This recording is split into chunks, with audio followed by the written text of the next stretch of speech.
Bilangan pasal 24. Ketika dilihat Bileam bahwa baik di mata Tuhan untuk memberkati Israel, ia tidak mencarikan pertanda lagi seperti yang sudah-sudah, tetapi ia menghadapkan mukanya ke arah padang gurun. Ketika Bileam memandang ke depan dan melihat orang Israel berkemah menurut suku mereka, maka roh Allah menghinggapi dia.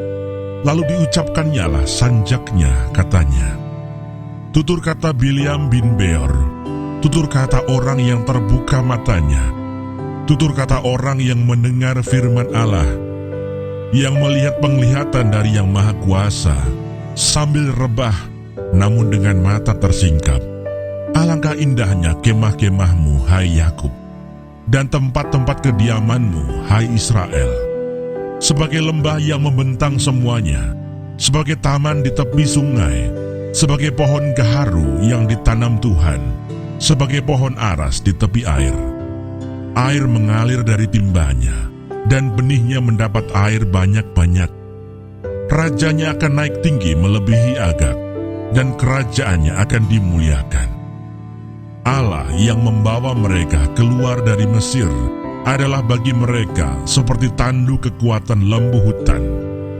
Bangsa-bangsa yang menjadi lawannya akan ditelannya habis, dan tulang-tulang mereka akan dihancurkannya, dan akan ditembaknya tembus dengan panah-panahnya. Ia meniarap dan merebahkan diri sebagai singa jantan, dan sebagai singa betina, siapakah yang berani membangunkannya? Diberkatilah orang yang memberkati engkau, dan terkutuklah orang yang mengutuk engkau. Nubuat Bileam. Lalu bangkitlah amarah Balak terhadap Bileam, dan dengan meremas-remas jarinya, berkatalah ia kepada Bileam, untuk menyerapah musuhku, aku memanggil engkau, tetapi sebaliknya sampai 3 kali engkau memberkati mereka. Oleh sebab itu, nyahlah engkau ke tempat kediamanmu.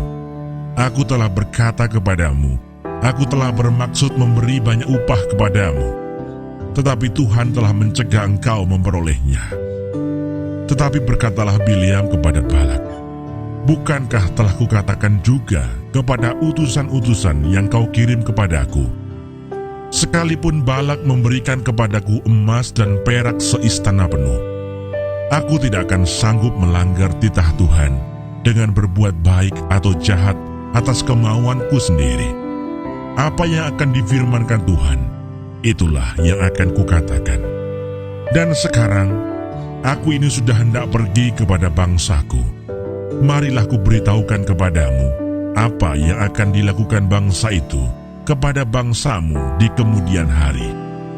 Lalu diucapkannyalah sanjaknya, katanya, tutur kata Bileam bin Beor, tutur kata orang yang terbuka matanya, tutur kata orang yang mendengar firman Allah, dan yang beroleh pengenalan akan Yang Maha Tinggi, yang melihat penglihatan dari Yang Maha Kuasa, sambil rebah, namun dengan mata tersingkap.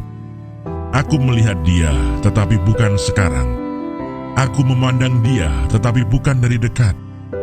Bintang terbit dari Yakub, tongkat kerajaan timbul dari Israel, dan meremukkan pelipis-pelipis Moab, dan menghancurkan semua anak Set. Maka Edom akan menjadi tanah pendudukan, dan Seir akan menjadi tanah pendudukan musuh-musuhnya itu. Tetapi Israel akan melakukan perbuatan-perbuatan yang gagah perkasa, dan dari Yakub akan timbul seorang penguasa yang akan membinasakan orang-orang yang melarikan diri dari kota. Ketika ia melihat orang Amalek, diucapkannyalah sanjaknya, katanya, yang pertama di antara bangsa-bangsa ialah Amalek, tetapi akhirnya ia akan sampai kepada kebinasaan. Ketika ia melihat orang Keni, diucapkannyalah sanjaknya, katanya, kokoh tempat kediamanmu, tertaruh di atas bukit batu sarangmu. Namun orang Keni akan hapus. Berapa lama lagi, maka Asyur akan menawan engkau. Diucapkannyalah juga sanjaknya, katanya, celaka, siapakah yang akan hidup apabila Allah melakukan hal itu? Tetapi kapal-kapal akan datang dari pantai orang Kitim. Mereka akan menindas Asyur dan menindas Heber. Lalu ia pun juga akan sampai kepada kebinasaan. Lalu bersiaplah Bileam dan pulang ke tempat kediamannya, dan Balak pun pergilah juga.